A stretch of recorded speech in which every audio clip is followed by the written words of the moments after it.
নমস্কার, জজবাত 24 বাংলা থেকে আমি সঞ্জয় মুখার্জি। দেখুন, বাংলায় একটা প্রবাদ আছে যে কুকুর কামড়ায় সে কখনো চেল্লায় না। কেন বলছি? এই যে বাংলাদেশের প্রাক্তন সেনাকর্তা, তিনি হঠাৎ বিদেশ থেকে বাংলাদেশে এসে মাচা গরম করে ফেলেছেন। কেউ চিনত না তাকে। কি বলেছেন না, 4 দিনের মধ্যে উনি কলকাতা দখল করে ফেলবেন। আর আমেরিকা তো কি কোনো বিষয়ই নয়, ও তো কলকাতার পরেই স্ট্যাটাস করে চলে যাবে, সব সৈন্য পাঠিয়ে দেবে, আমেরিকার সেনারা হাত পা তুলে বসে থাকবে, আমেরিকা উনি দখল করে দেবে। মানে আমার মনে হয় ওনাদের মস্তিষ্ক এবং মুখের মধ্যে যে যোগাযোগ ব্যবস্থা সেটাই বিচ্ছিন্ন হয়ে গেছে। মানে পাগলে কিনা বলে, ছাগলে কিনা খায়। এখন ভারতবর্ষ এত কিছু শোনার পরেও, বোঝার পরেও কোনো রিয়্যাক্ট খুব একটা করছে না। করছে সনাতনীদের ওপর যে অত্যাচার হচ্ছে সেই জন্যে করছে। আর ভারতের মাটিতে যদি কেউ এসে কোনো ভুলভাল কাজ করে, যদি অন্যায় কেউ করে, সেটা নিয়ে রিয়্যাক্ট করছে।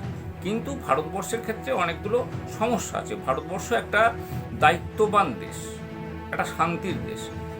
তারা যেটা করে, কারোর সাথেই সে যুদ্ধ চায় না, এবং নিজেও বিভিন্ন যে ইসরায়েল এবং প্যালেস্তাইনের মধ্যে যে যুদ্ধ, বা রাশিয়া এবং ইউক্রেনের মধ্যে যুদ্ধ, প্রত্যেককেই ভারত একই বার্তা দিয়েছে যে আপনারা কথাবার্তার মাধ্যমে যদি এটা মিটিয়ে নিতে পারেন। এবার ভারতবর্ষের ক্ষেত্রে যুদ্ধ করলে অনেকগুলো সমস্যা আছে। এক হচ্ছে অর্থনীতিতে তার একটা বড় প্রভাব পড়ে।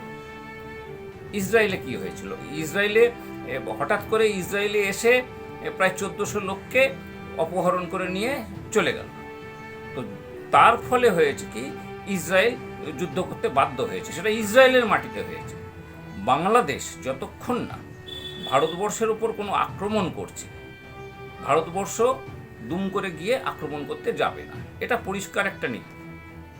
আর দ্বিতীয় কথা হচ্ছে, দেখুন, ভারতবর্ষের ক্ষেত্রে ব্যবসাও একটা বড় ব্যাপার। কেন, আলটিমেটলি দিনের শেষে মানুষের যেমন টাকার প্রয়োজন হয়, ভারতবর্ষও কিন্তু ব্যবসাটা করতে হয়।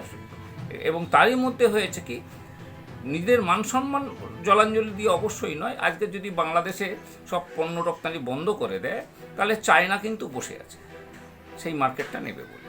যদিও ভারতবর্ষের যে পয়সায় দেয় তার থেকে অনেক চড়া দামে তারা ওটা বিক্রি করবে। এটা একটা বাস্তব কথা। আর দ্বিতীয় কথা হচ্ছে, ভারতবর্ষকে কিন্তু শুধু যে বাংলাদেশের সাথে লড়তে হবে তা না। ভারতবর্ষকে একদিকে বাংলাদেশ, সঙ্গে জোটসঙ্গী পাকিস্তান, আর পেছন থেকে ছায়াযুদ্ধ করবে চায়না।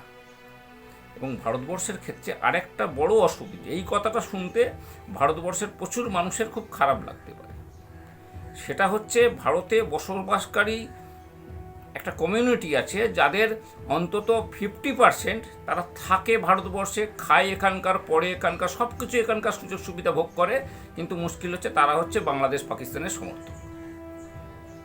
আজকে দেখবেন সনাতনীরা এই যে বিক্ষোভ করছে, তাদের উপর পাথর ছড়া হচ্ছে। তারাই আমি তাদের একদম স্পেশালি বলছি, তারা খান এখানকার, পড়েন এখানকার, মাথা উঁচু করে থাকেন এখানকার। পাকিস্তানে পর্যন্ত যেসব তাদের মাথা উঁচু করে কথা বলার অধিকার নেই, বাঁচার অধিকার নয়, তারা সেটা ভারতবর্ষে পান। কিন্তু সমস্যা হচ্ছে, তারা কত টাকার সাপোর্টার না বাংলাদেশ পাকিস্তানের সাপোর্টার।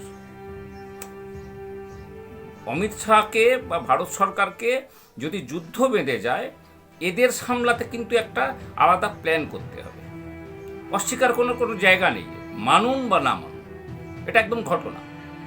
তাই বারবার এই ভারতবর্ষ কেন আক্রমণ করছে না, এটা চিন্তা করার আগে আমার এই যে ইস্যুগুলো আমি বললাম, এগুলো একটু আপনারা চিন্তা করবেন।